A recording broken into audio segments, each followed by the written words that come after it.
My attitude toward the law of tithing was set in place by the example and words of my mother, illustrated in a conversation I remember from my youth. During World War II, my widowed mother supported her 3 young children on a schoolteacher's salary that was meager. When I became conscious that we went without some desirable things because we didn't have enough money, I asked my mother why she paid so much of her salary as tithing. I have never forgotten her explanation.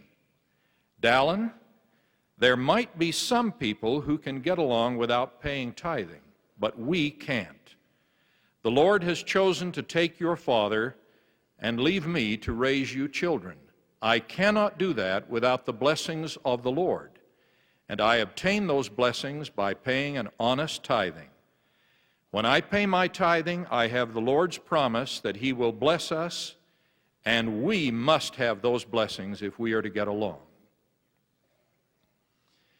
Years later, I read President Joseph F. Smith's memory of a similar testimony and teaching by his widowed mother.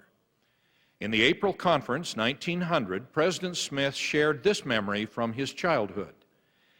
Quote, "My mother was a widow with a large family to provide for. One spring, when we opened our potato pits, she had her boys get a load of the best potatoes, and she took them to the tithing office.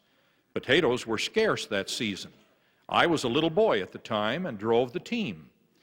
When we drove up to the steps of the tithing office, ready to unload the potatoes, one of the clerks came out and said to my mother, 'Widow Smith, it's a shame that you should have to pay tithing.' He chided my mother for paying her tithing, called her anything but wise or prudent, and said there were others who were strong and able to work that were supported from the tithing office. My mother turned upon him and said, 'William, you ought to be ashamed of yourself. Would you deny me a blessing? If I did not pay my tithing, I should expect the Lord to withhold His blessings from me.